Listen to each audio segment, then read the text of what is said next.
Hello, Leeds United supporters, as I get my eyes out for the lads. Anyway, welcome back to this fantastic channel, where today we'll be discussing a very quick preview of Leeds versus Brentford. I was very busy yesterday doing many things in Leeds, but a quick preview.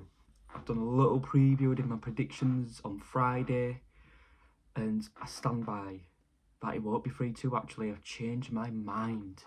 Who would have thought? I think it will be 1-0 to Leeds now. And you know, be getting that goal, Calvert-Lewin. Brentford, I ain't checked out about Brentford. I don't care about Brentford. Quite frankly, I just do not care about any other team actually than Leeds. I like checking Bradford City now and again, but that's it. That's the only other team I care about a tiny bit. I just really care about Leeds, and we're going to win 1-0. I'm confident. Brentford fans are annoying, and they are rubbish. And I remember their old stadium, Griffin Park. Who remembers that place? A few of us do, just a few. I never actually played there in the Premier League era because they were rubbish, and they still are. They were a rubbish club with rubbish fans who were all tin pot and annoy me. I remember in 2018 when we scored a last minute goal by Pontus Jansson, who funnily enough went to Brentford and played in the Premier League with them and was pretty good for them from what I hear. But I remember Thomas Frank kicking off. This is when they were like not even playoff contenders, and then they kicked off a few months later. We needed to win because we just lost to Wigan, 10-man Wigan, which is still the most annoying game I've ever seen as a Leeds fan. How the hell did we not beat 10-man Wigan? Yeah, they had Reece James in midfield, but we kept... Bamford missed a penalty, then scored, and then hit the post. That game annoys me. Anyway, less of that. A few days later, they beat us 2-0.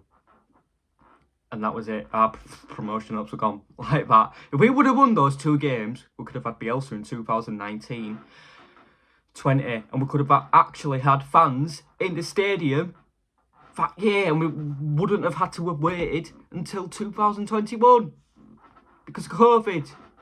But no. We lost to Brentford 2-0 on that Marpoy.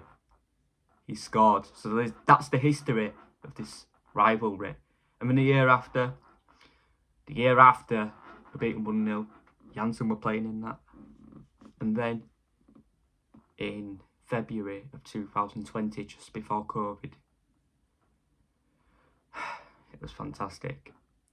We were in a poor run, an awful run. And then Thomas Frank said, he was so confident, oh, we're going to beat Leeds. Because he had, to be fair to him, they had Ollie Watkins and Wemo and Ben Rama, which is a mental front. Wow, what a front three that is, by the way, in the Championship. And it was a good front three. And I think Ben Rama ended up being worst out of all of them. And we drew 1-1. But in that game, we battered them. If it weren't for Kiko Casilla being Kiko Casilla and making a mistake, we would have won that game. We should have won. Liam Cooper scored. Yeah, Ben Rama scored. But it was a lucky goal given to him. And then, fast forward a few years later, play him at Ellen Road in the Premier League when he come up. Patrick Bamford scored a last minute goal and goes mental. But during the celebrations, he injures himself. What an absolute buffoon. Only Bamford could do that. Patrick bloody Bamford. And then in 2022, a few weeks before I left school, I was going through my GCSEs this time, and it was a Sunday, a warm, humid Sunday, and we needed to get a draw or a win and hope that Burnley must lose, or they could draw and we could win, and then we stay up. And in the game was intense.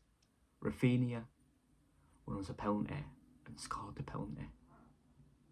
And then that Sergi bloody Canos, what a tosser, scored. The weirdest header I've ever seen. He like curled it. What? And then he got a red card. And then one of the players went injured and we had no subs left because there were no 5 subs. So we were down to 9 men. And Burnley were knocking on the door against Newcastle. And then we get a corner. At this point, I'd have left. I could not watch it. I was 15 and highly emotional. And I see this guy on a bike. You know, he knew my dad and he said, I look like your dad. He said, Jackie Harrison's done it for us, kid. I'm like, what? He said, Jackie Harrison's done it for us. I'm like, fucking get in. And then my dad rung me. Jack Harrison scored. And it's a goal. And I look and I go mental. I go absolutely mental. I am in ecstasy. And we stay up. What a night. What a day. What an event. What a moment. Thank you very much for watching. Remember to like, subscribe, goodbye, and comment.